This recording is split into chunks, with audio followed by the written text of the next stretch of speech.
Hello, everyone, and welcome to the Best English Podcast. I am your host, Sophia, and I am so happy you are here with me today.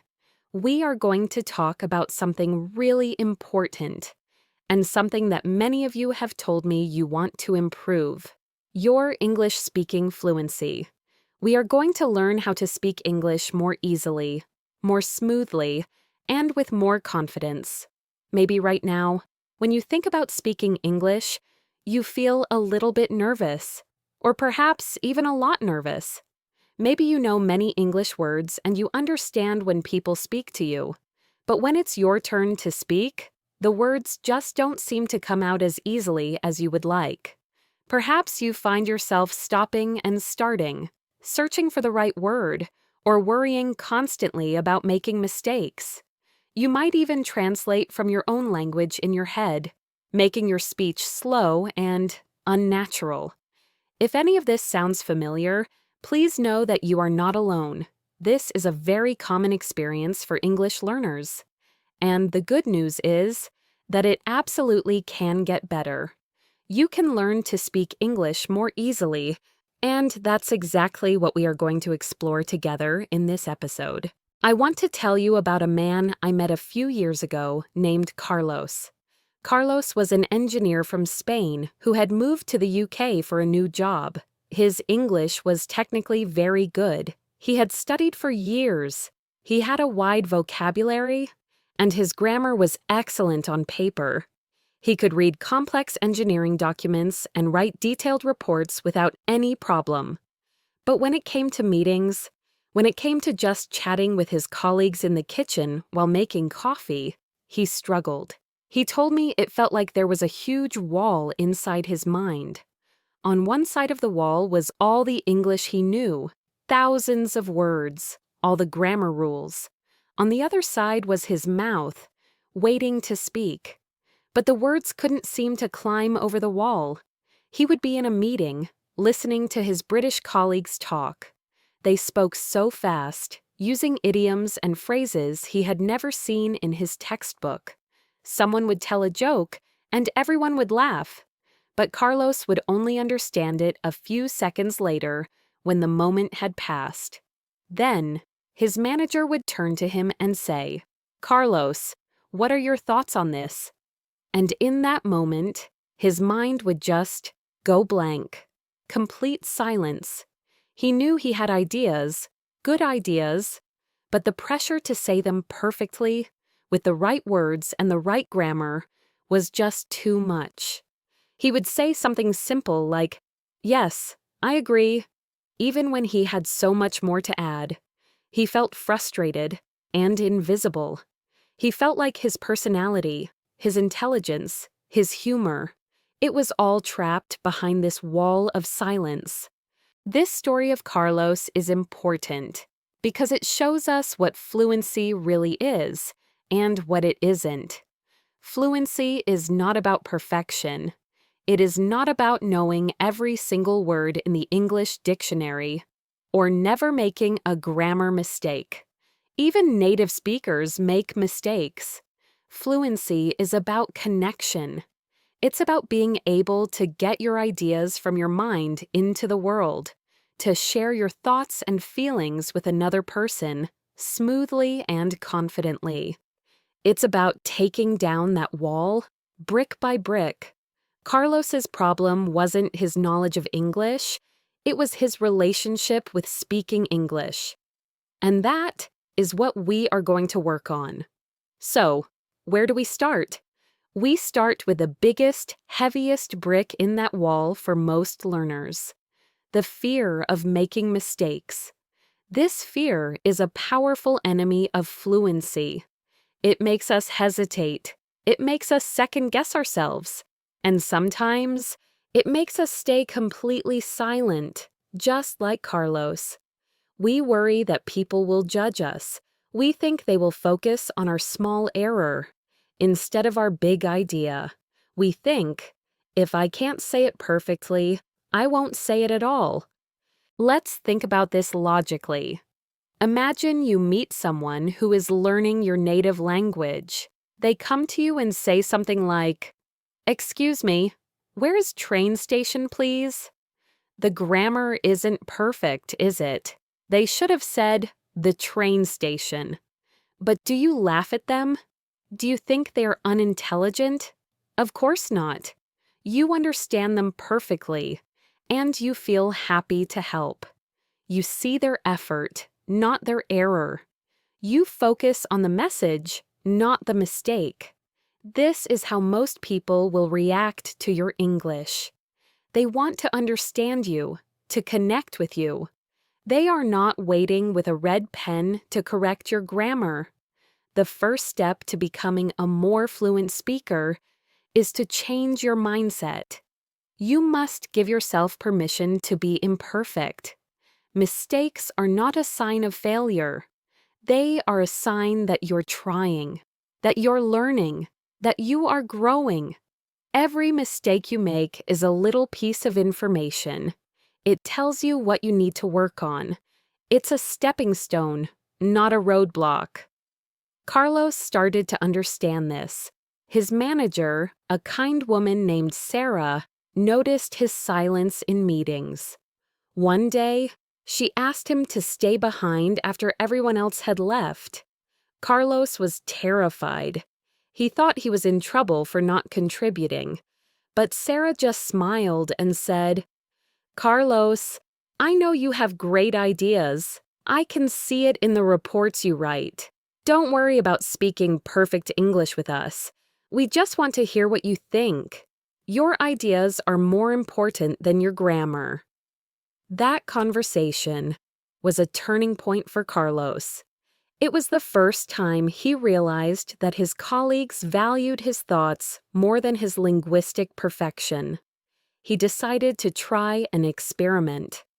In the next meeting, he would force himself to say at least one thing, one idea, one question. It didn't matter what.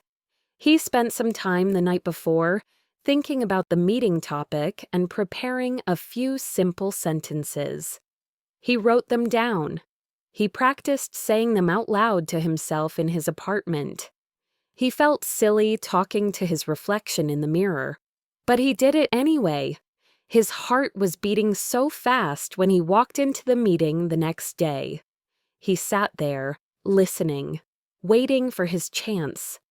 It felt like an hour, but it was probably only 10 minutes. Then, he saw an opportunity.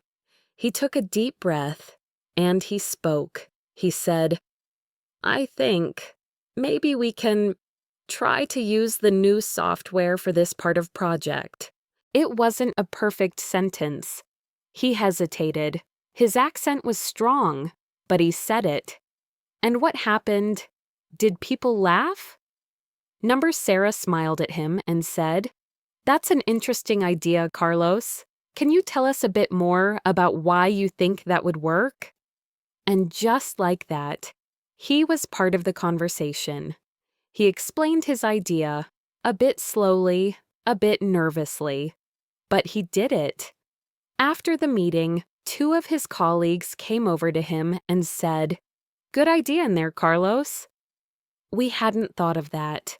That small moment of success was like a crack of light in the wall he had built. It gave him the courage to try again. But his journey wasn't over. A few months later, he faced his biggest challenge yet.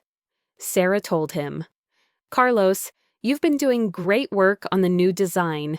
In 2 weeks, I'd like you to present your progress to the whole department." Carlos told me his heart sank. A presentation in English in front of 50 people? It felt impossible. All his old fears came rushing back. The fear of his mind going blank. The fear of people not understanding his accent. The fear of looking foolish. He almost went to Sarah to say he couldn't do it. But then he remembered how far he had come. He had spoken in meetings. He had contributed. He couldn't go back to being silent.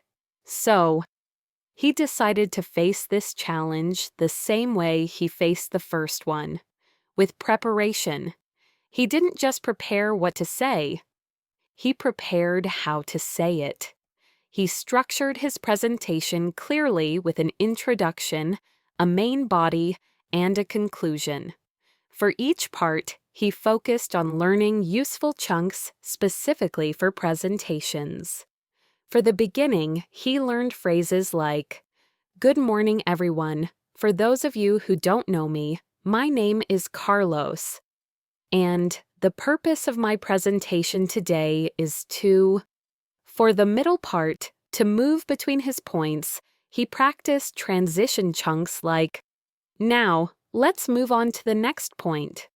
And this brings me to my key finding." For the end, he learned to sum up. And I'd be happy to answer any questions you may have. He practiced his presentation over and over again, not just in front of his mirror, but by recording himself on his phone. He listened back, paying attention to his speed and clarity. He even asked an English colleague he trusted to listen to him for 10 minutes and give him feedback. The day of the presentation arrived. He was incredibly nervous, but he wasn't terrified. He had his plan. He had his chunks. He had practiced. He walked to the front of the room, took a deep breath, and began. And he did it. It wasn't the most amazing speech ever given, but he was clear. He was organized, and he communicated his ideas effectively. When he finished, and the audience applauded, he felt a sense of pride he had never felt before. He hadn't just given a presentation, he had climbed a mountain. This experience taught him that every new challenge is just an opportunity to prepare, practice, and grow. So, here's your first practical task. I want you to think like Carlos. I want you to find one small, safe opportunity to speak English in the next few days. It could be incredibly simple. It could be saying, "Hello, how are you?" And "Thank you, have a nice day" to a shopkeeper. It could be leaving a short 2-sentence voice message for a friend who also speaks English. It could be unmuting yourself in an online meeting just to say, "I agree with that point." The goal is not to have a long, perfect conversation. The goal is to break the silence. The goal is to take one small action and prove to yourself that you can do it. Don't overthink it. Just choose one small thing and commit to doing it. Now, let's talk about what happens when you do make a mistake, because you will. It's guaranteed. Even I make mistakes in English, and it's my native language. When you make a mistake and you notice it, or someone corrects you, try not to feel embarrassed. Instead, try to feel curious. Think, "Oh, that's interesting." So you say "on Monday," not "in Monday." Okay, I'll try to remember that. Treat it like a piece of data. Your brain is building a map of the English language, and every mistake is like a little correction that makes the map more accurate. If you punish yourself for every mistake, you will become afraid of exploring. But if you reward your curiosity, you will be excited to discover new paths. Let's try a little exercise together right now. It's a very simple visualization. Close your eyes for a moment, if you can do so safely. Imagine yourself in a situation where you need to speak English. Maybe you're asking for directions in a new city, or you're on a video call for work. Feel that little bit of nervousness. Now, imagine yourself speaking. You say something, and you make a small mistake. Maybe you use the wrong preposition, or the wrong tense. In your mind, see the other person smiling kindly. They understand you perfectly. They don't even mention the mistake. They just answer your question or respond to your idea.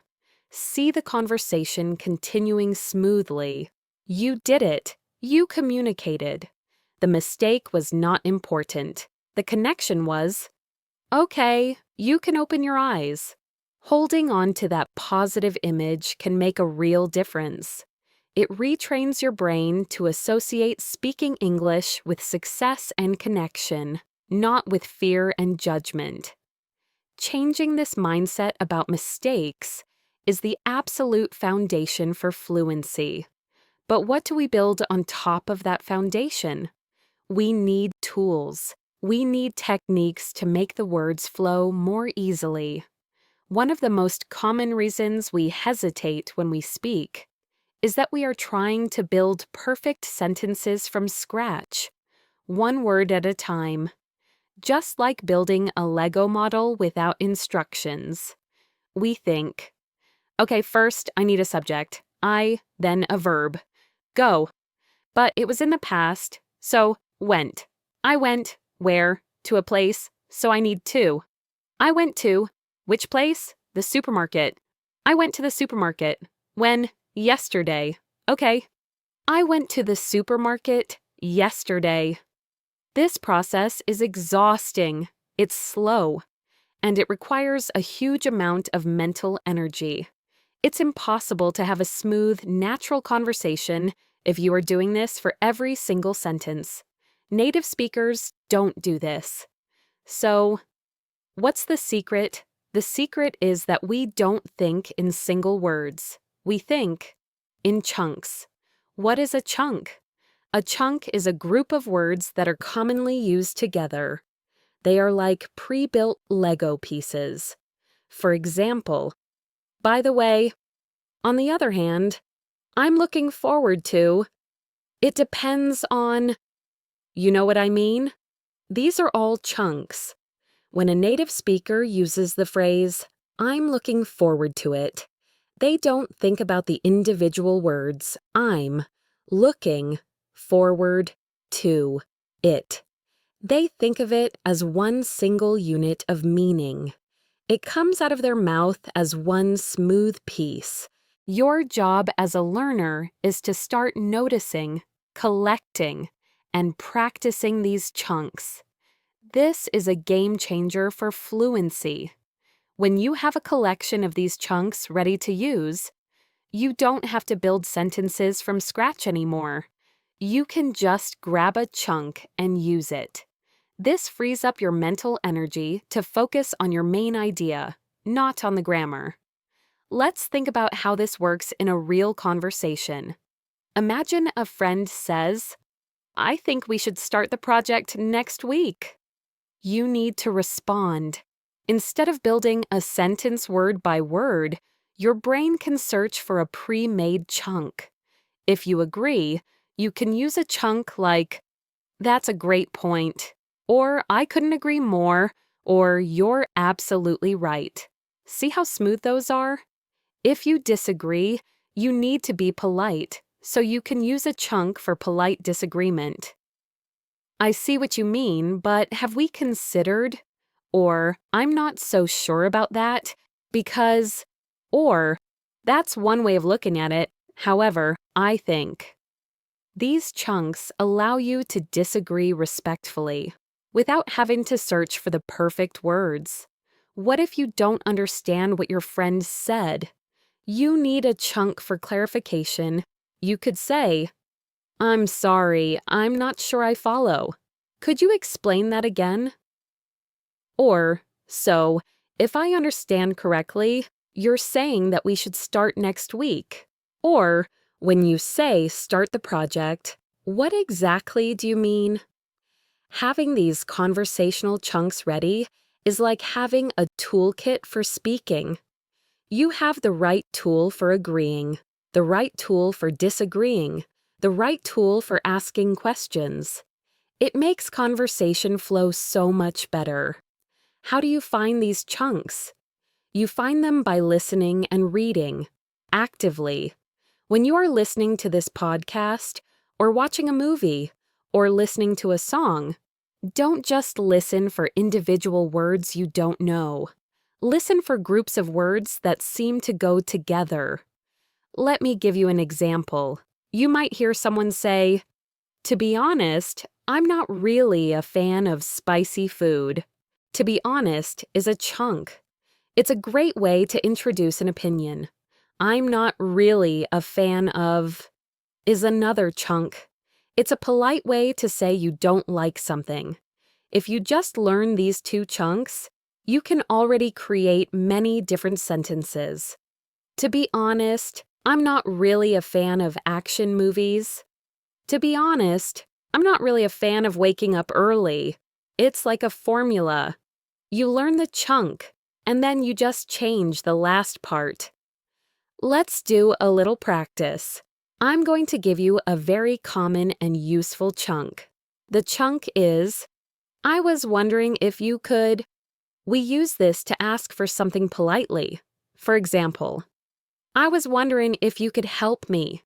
Now, I want you to finish the chunk with your own idea. Think of something you could ask someone. Maybe, I was wondering if you could tell me the time, or I was wondering if you could open the window, or I was wondering if you could speak a little slower. Try to make a sentence in your head right now using that chunk. This is how you practice. You take a chunk and you make it your own. You should start a special notebook or a file on your computer just for chunks. When you hear a good one, write it down. But don't just write the chunk. Write the whole sentence you heard it in. This gives you the context. So, in your notebook, you don't just write, on the other hand. You write, London is a very exciting city. On the other hand, it's also very expensive. Then, below that, try to write a new sentence using that same chunk. For example, studying online is convenient. On the other hand, you don't get to meet your classmates in person. By doing this, you are not just memorizing. You are actively learning how to use these phrases.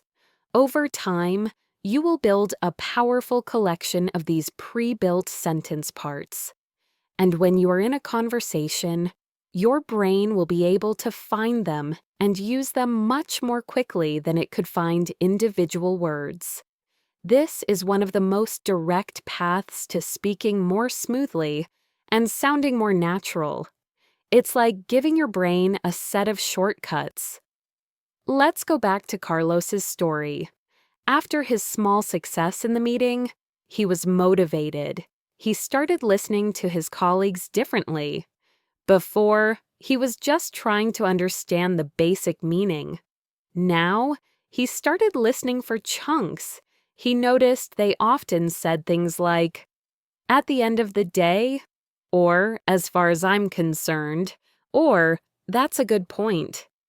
He started writing them down on a small notepad he kept in his pocket. During his lunch break, he would review them. He started trying to use one new chunk each day. One afternoon, they were discussing a problem with a supplier. A colleague said, I'm not sure what to do. Carlos saw his chance. He remembered a chunk he had learned.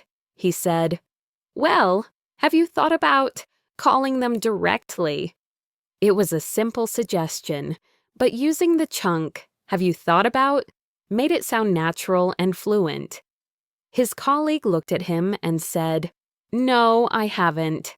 That's a great idea. I'll do that now. Carlos felt a huge sense of achievement. He wasn't just translating from Spanish in his head anymore. He was starting to think in English chunks. His wall was starting to crumble. This process of collecting and using chunks is like being a detective. You are constantly searching for clues to how fluent English speakers talk, and every chunk you find is a valuable piece of evidence.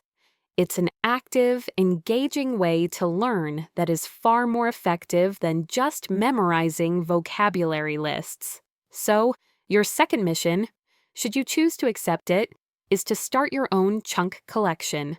Find a notebook or open a document and give it a title like My English Fluency Chunks.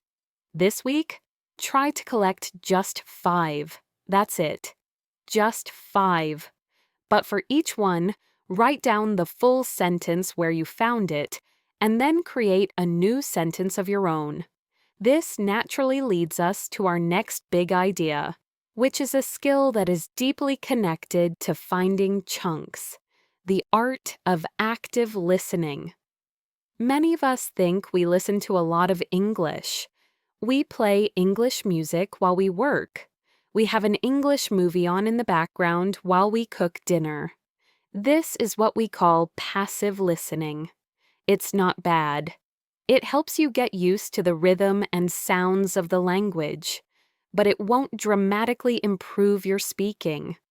To do that, you need to switch to active listening. Active listening is listening with a purpose, with a goal. It's like the difference between looking at a forest and trying to spot a specific type of bird. When you are listening actively, you are not just letting the sounds wash over you. You are searching for something. You are listening for chunks, for new vocabulary, for interesting ways people phrase things, for the melody of the language. Let me tell you about another person I taught, a young woman from Japan named Yumi. Yumi loved American TV shows. She watched them for hours every day. She told me, "Sophia, I have watched every episode of Friends 5 times. I should be fluent by now, but I'm not." I asked her how she watched the show. She said she just put on the English subtitles and enjoyed the story. She was listening passively. So, I gave her a new method. I called it the 10-minute mission. I told her to choose one 10-minute scene from an episode she liked. Her mission was not to understand the whole story, but to listen for and write down 3 useful chunks she heard the characters say. She was only allowed to watch that 10-minute scene for her English practice that day. She could watch it as many times as she needed. She could pause it, rewind it, and listen again and again.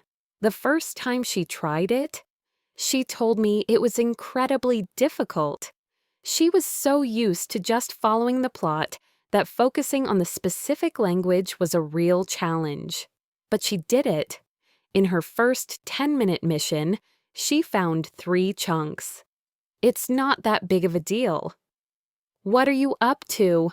Why's here's and I'll be right back. They were simple, but they were real, natural phrases that people use all the time. The next part of the mission was to activate these chunks. I told her that after her 10-minute listening session, she had to try to use each chunk. She could write them in her journal, or she could try to say them out loud to herself. For what are you up to? She imagined calling a friend and starting the conversation with that phrase. For I'll be right back. She practiced saying it as she got up to get a glass of water from the kitchen. Yumi continued doing her 10-minute mission every day.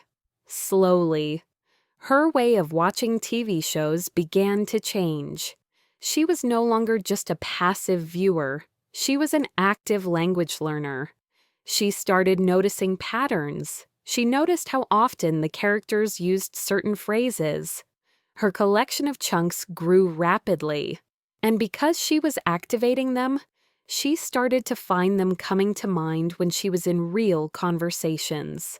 She had a conversation partner online, and one day, he asked her for a small favor. Instead of saying, "Yes, it is easy," she found herself naturally saying, "Sure, it's not that big of a deal." She was so excited. She told me it felt like a superpower. She was finally using the English she was hearing. This is something you can all do. You don't need a teacher to give you this mission. You can give it to yourself. Choose a short piece of English audio or video that you enjoy. It could be a scene from a movie, a short YouTube video, a TED Talk, or even a part of this podcast. Set a timer for 10 or 15 minutes. And listen with a mission. Your mission could be to find 3 new chunks. Or it could be to understand one specific person's opinion. Or it could be to notice how the speaker uses intonation to show excitement. By giving yourself a clear goal, you turn passive listening into a powerful learning activity. Another very effective active listening technique is called shadowing. This is a bit more advanced, but it is fantastic for improving your pronunciation, rhythm, and fluency all at the same time. Shadowing is simple. You listen to a native speaker and you try to speak at the exact same time as them. Like a shadow. You are not just repeating after them, you are trying to become their echo. You need to choose a short audio clip, maybe 30 seconds to 1 minute long, where the person is speaking clearly and not too fast. First, listen to the clip a few times to get familiar with it. Then, play it again and try to speak along with the recording. The first few times you try this, it will feel very strange, and you probably won't be able to keep up. That's okay. Don't worry about saying every word perfectly. The goal is to copy the melody, the rhythm, the flow. Pay attention to which words the speaker stresses. Notice where their voice goes up and where it goes down.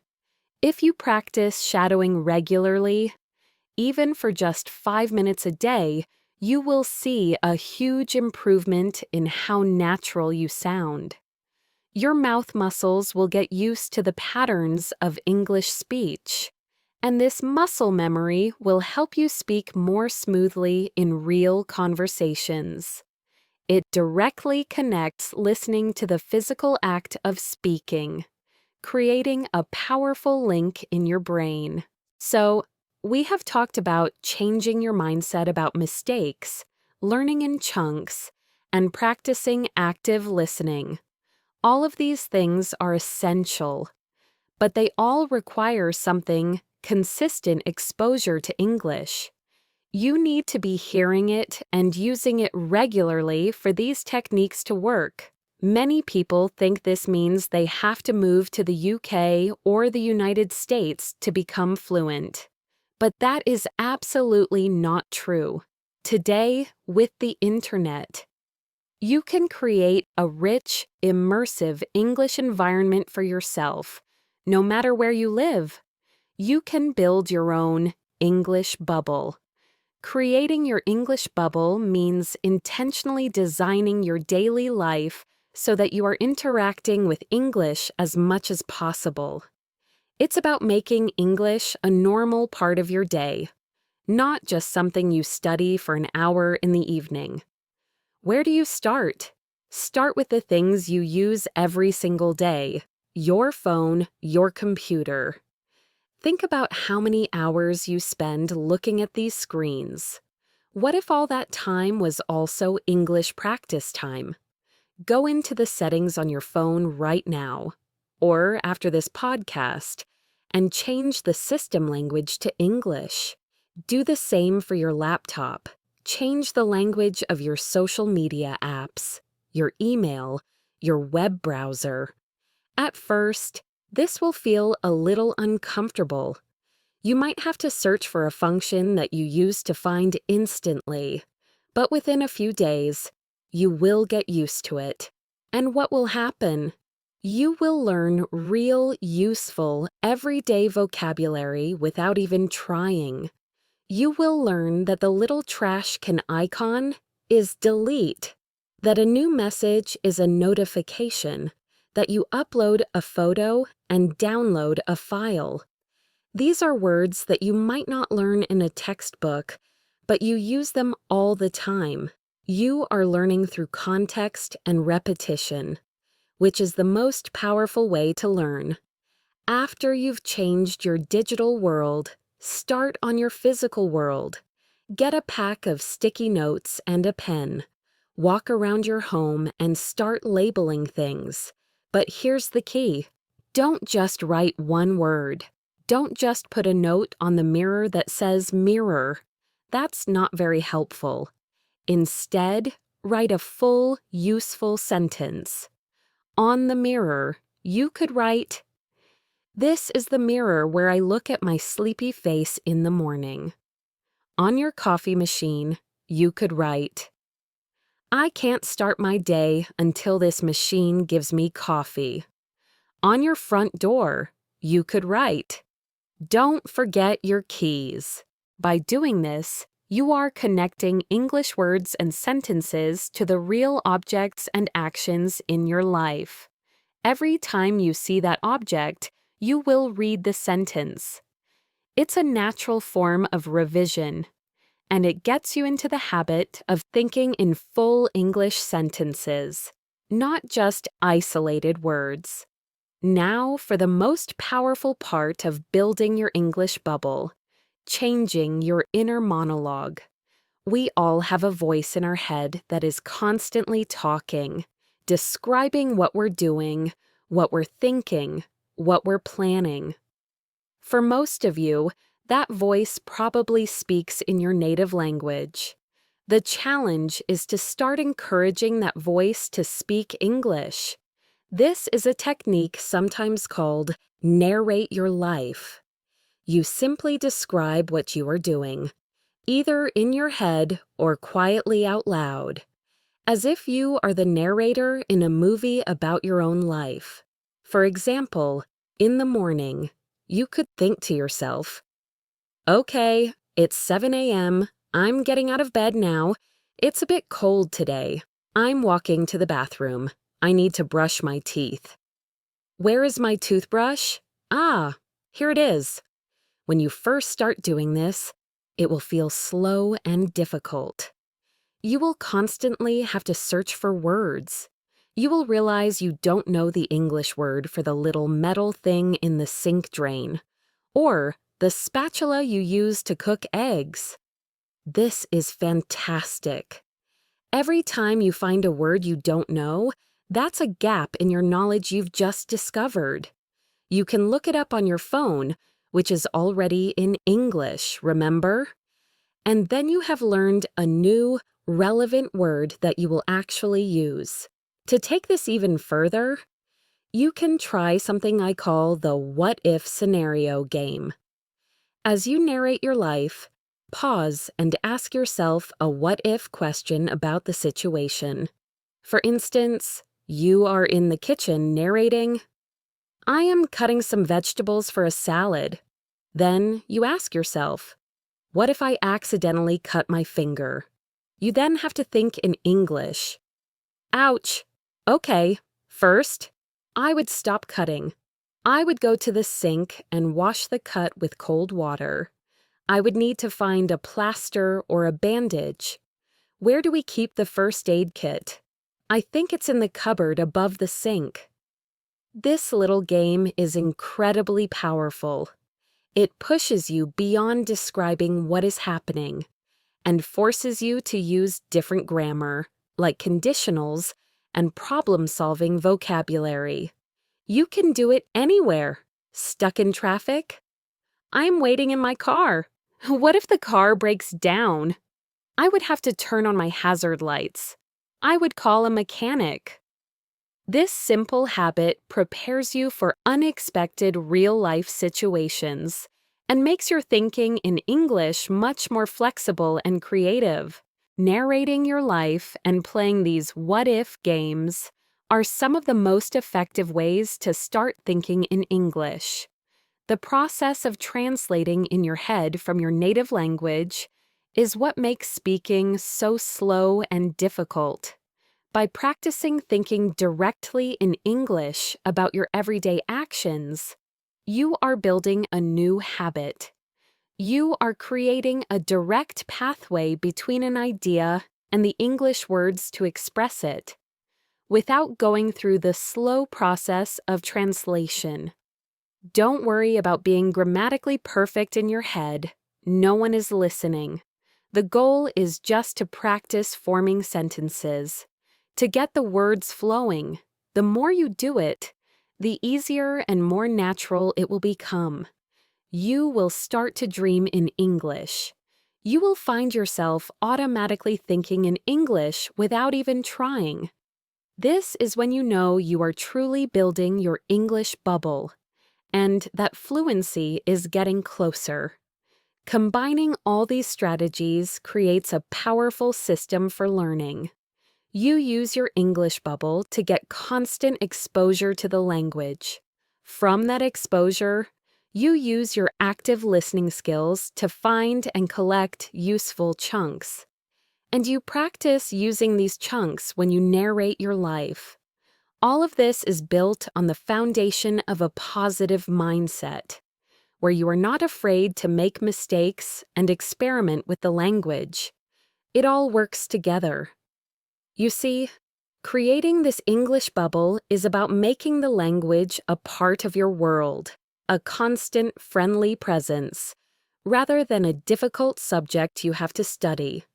When you are surrounded by English in this way, your brain starts to adapt. It begins to accept English as a normal and necessary part of your environment. This constant, low-pressure exposure is incredibly powerful. It's like learning to swim by being in the water, not just by reading books about it, but even with the most perfect English bubble. There comes a time when you need to move from the safety of your own thoughts and your own home into the real world of conversation. You need to actually talk to another human being. For many learners, this is the most terrifying step of all. It's one thing to narrate your life to yourself, where no one can hear your mistakes. It's another thing entirely to speak to someone who is listening and will respond. The fear of being judged, of not understanding, of not being able to find the words, it can be overwhelming. So, how do we bridge this gap? We do it by building a bridge, not by trying to jump across the canyon in one leap. You start with low-stakes speaking practice and gradually move towards more challenging conversations. You build your confidence step by step. Let's start with the safest possible speaking partner, yourself. I know we talked about narrating your life, but now let's make it a more formal practice. Take out your phone and open the voice recording app. Think of a simple question. For example, what did you do yesterday? Or what is your favorite movie and why? Then, press record and answer the question out loud. Speak for 1 or 2 minutes. Don't worry about making it perfect. Just talk. When you're done, listen back to the recording. The first time you do this, you might hate the sound of your own voice speaking English. That's a very normal reaction. But try to listen objectively. What did you do well? Maybe your vocabulary was good. Maybe you explained your ideas clearly. What could you improve? Perhaps you hesitated a lot, or you noticed you made the same grammar mistake several times. This is not about criticism, it's about awareness. By becoming aware of your own speaking habits, you can start to make targeted improvements. Make this a regular habit. Recording yourself for just 5 minutes a day can build your confidence and help you track your progress in a very real way. Once you are more comfortable with the sound of your own voice, you can take another small step and talk to a partner who will never judge you, an AI or artificial intelligence. There are now many apps and websites where you can have spoken conversations with an AI tutor. This is a revolutionary tool for English learners. You can talk about any topic, and the AI will understand you and respond. If you make a mistake, it might gently correct you. If you are slow, it will wait patiently. It is a completely safe, zero-pressure environment to practice real conversation. You can practice ordering food in a restaurant, having a job interview, or just chatting about the weather, all from the comfort of your own room.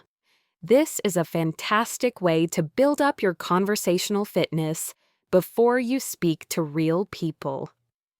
Okay, are you ready for the next level?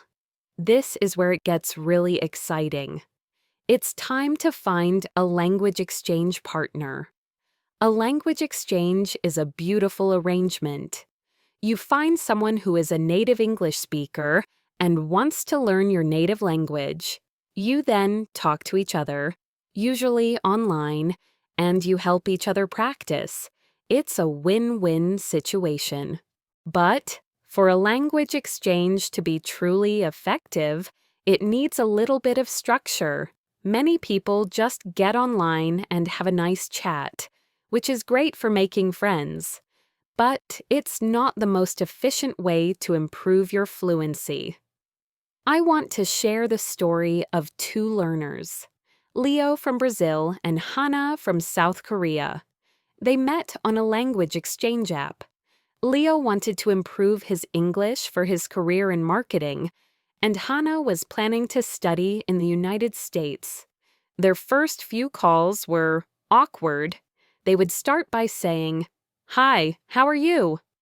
"I'm fine, how are you?" And then there would be a long, painful silence. Neither of them knew what to talk about. They were both nervous about making mistakes in front of the other person. After a couple of these difficult calls, they almost gave up. But then Leo had an idea. He sent Hannah a message. "This is a bit difficult. What if we try to add some structure? What if before our next call, we both watch the same short TED Talk, and then we can discuss it?" Hannah loved the idea. It was brilliant.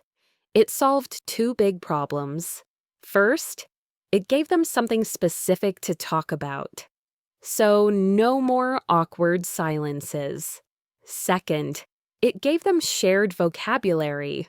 They both heard the same words and phrases in the video, so they could try to use them in their conversation. Their next call was completely different. They talked for an hour. They shared their opinions about the TED Talk. They asked each other questions. They even disagreed on a few points. It was a real, engaging conversation. They decided to make this their weekly routine. Each week, one of them would choose a short video, an article, or even just a discussion question. They also made a rule. For the first 30 minutes, they would only speak English so Leo could practice. For the second 30 minutes, they would only speak Korean so Hannah could practice. This fairness and structure made their sessions incredibly productive. As they got more comfortable, they started to tackle more complex topics. One week, Hannah suggested they talk about cultural differences in the workplace between Brazil and South Korea. This was a challenging conversation. At one point, Leo was trying to explain the Brazilian concept of jeitinho, a flexible, creative way of solving problems. He struggled to find the right words in English. He said, "It's like a way when rules are not. You find another way, a smart way." Hannah was confused. She asked, "So, it is like breaking the rules?" Leo realized there was a misunderstanding. Instead of getting frustrated, he took a breath and used a strategy. He said, "That's a good question. Let me try to explain it with an example." He then told a simple story about a time he used jeitinho to fix a problem at work. Through the story, Hannah understood. She said, "Ah, I see. It's not about breaking rules. It's about creative problem solving. We have a similar idea in Korea, but it's a bit different." This conversation was a huge breakthrough for both of them. It taught them how to navigate misunderstandings, how to explain complex ideas using simple language and examples, and how to ask clarifying questions. They learned that a language exchange wasn't just about practicing grammar, it was about genuinely trying to understand another person's world. This deep, meaningful communication was what truly accelerated their journey to fluency.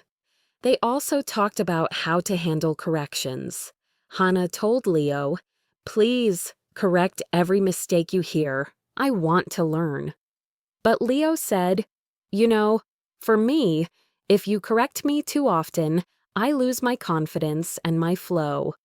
Could you maybe just write down my biggest mistakes and tell me at the end of our 30 minutes?" This was a crucial conversation.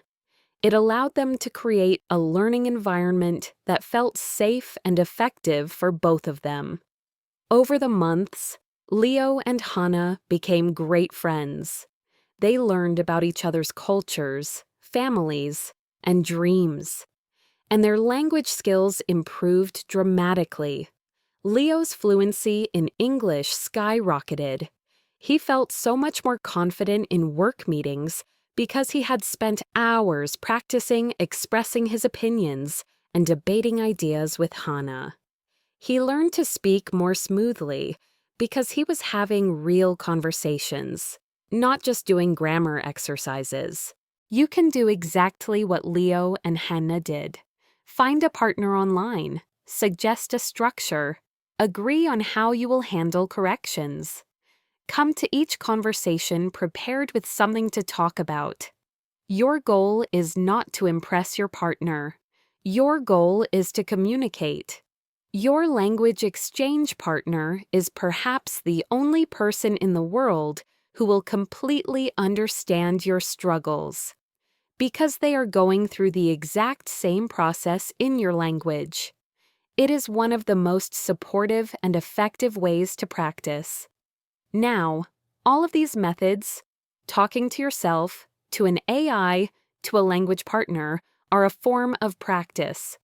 But the final and most important step to fluency is to stop practicing English and start using English. What's the difference? Practicing is when your main goal is to improve your language skills. Using is when your main goal is to do something else. And English is just the tool you use to do it. This is where your hobbies and passions come in. What do you love to do? What are you truly curious about? Whatever it is, I promise you there is a huge community of people on the internet who love the same thing and who talk about it in English. This is your golden ticket to fluency. Let's say you love to cook. You can start watching cooking shows in English. Find a YouTuber you like and follow their recipes. At first, you might need the English subtitles, but challenge yourself to turn them off. Try to understand from the context, from what you see them doing. Then, find a forum or a Facebook group for people who love cooking. Start reading the discussions. Then, one day, take a small step. Ask a question.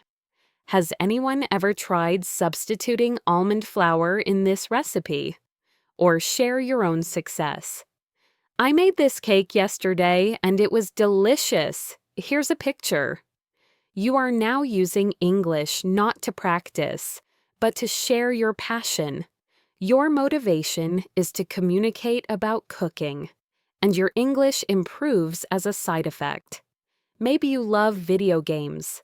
This is a fantastic way to learn. Change the game's language setting to English. You will learn a huge amount of vocabulary. Then, join an international team or guild. Use voice chat to talk to your teammates from all over the world. You will have to learn to communicate quickly and clearly to plan your strategy and win the game. Your motivation is to win, not to practice English. But your fluency will grow incredibly fast in this kind of environment. Perhaps you are passionate about history, or science, or psychology. There are thousands of amazing podcasts, documentaries, and YouTube channels in English on these topics. Start listening to them. Join a community on a site like Reddit to discuss the topics you are learning about. You will be so focused on learning about your subject and sharing your ideas that you will forget to be nervous about your English. You are now a person who is discussing history, who just happens to be doing it in English. You are no longer just an English learner. This shift in identity is the final key to unlocking fluency. When you stop seeing yourself as a learner who is constantly being tested and start seeing yourself as a cook, a gamer, a historian, or a professional who uses English as a tool, everything changes. The pressure disappears. Speaking becomes a means to an end, not a scary performance. You are using English to live your life, to connect with people, and to pursue your passions. And that is what true fluency really is. This shift, from seeing English as a subject to study to seeing it as a tool to use, is the most profound one you can make. It's when the real magic happens. Your learning accelerates because it is driven by genuine interest and a real need to communicate. You are no longer just putting bricks in a wall. You are using your tools to build something beautiful, something that is a part of your life. So, you've changed your mindset. You're not afraid of mistakes. You're building your English bubble, listening actively for chunks, and you've started finding safe and structured ways to speak with others, connecting your English to your passions. This is a complete system for developing fluency. There is just one final layer we can add. Think of it as the final polish that makes everything shine. This layer is your sound, your pronunciation, and your intonation. Let's be very clear about one thing. The goal is not to lose your accent. Your accent is a part of who you are, a part of your story and your identity. There are thousands of different beautiful English accents all over the world, from London to Lagos, from Sydney to Singapore. The goal is not to sound like you are from a specific country. The goal is clarity. The goal is to speak in a way that is easy for others to understand, which in turn will make you feel more confident when you speak. When it comes to pronunciation, it's easy to feel overwhelmed. There are so many strange and difficult sounds in English. But you don't need to master every single sound perfectly. You can apply the 80-20 rule. This means focusing on the 20% of sounds that cause 80% of the problems. For many learners, there are just a few key sounds that are very different from their native language. And mastering these can make a huge difference in how clear they are. A classic example for many learners is the th sound. English has two of these, the unvoiced th sound, theta, as in think, three, and path, and the voiced th sound theta, as in this, that, and mother. Many languages don't have this sound, so learners often replace it with something else, like a T, saz D, S or Z sound. Saying I tink instead of I think can sometimes cause confusion. So, how do you make this sound? It's actually very simple physically. For both sounds, you need to place the very tip of your tongue lightly between your top and bottom teeth. Just let it rest there gently. Then, you blow air out. If you blow air without turning on your voice, you get the theta sound in think. Try it. Now, if you do the exact same thing, but you turn on your voice, making a vibration in your throat, you get the th sound in this.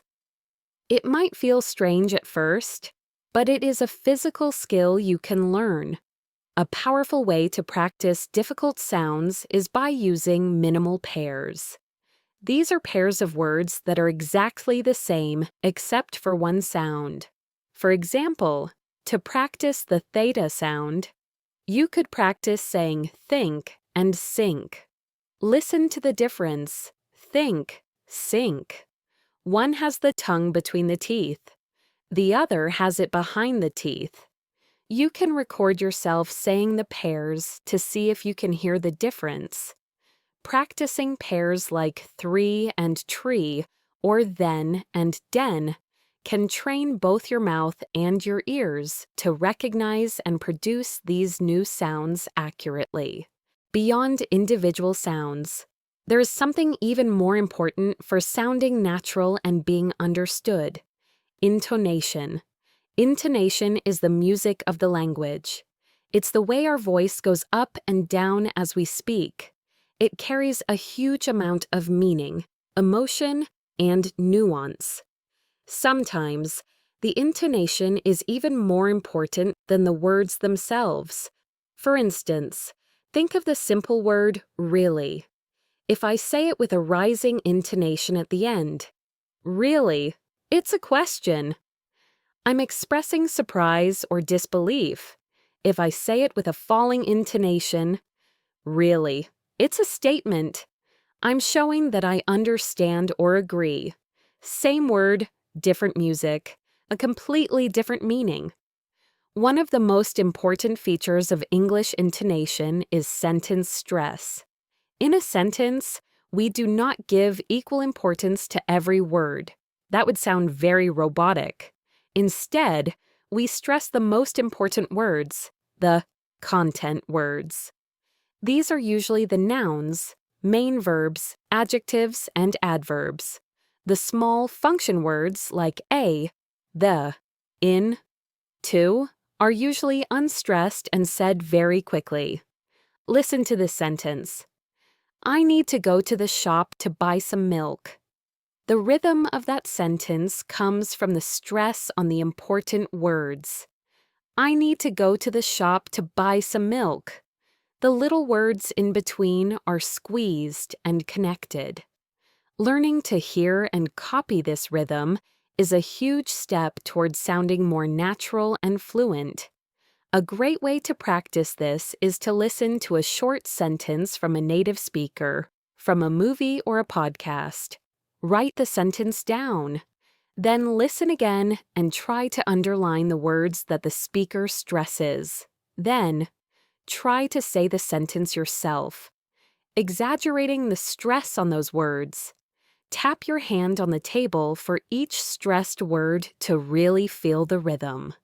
This active listening and imitation will retrain your brain to hear the music of English, and soon, you will start producing it yourself without even thinking. And so, we bring our journey full circle. We started with Carlos, frozen by his fear of perfection, and we saw how he began to speak by changing his mindset and giving himself permission to make mistakes. We followed Yumi as she transformed from a passive listener into an active learner, discovering the power of chunks by watching her favorite TV shows with a mission. We met Leo and Hannah, who showed us how structured, supportive conversation with a partner can build both confidence and friendship. We have learned that fluency is not a distant, impossible destination.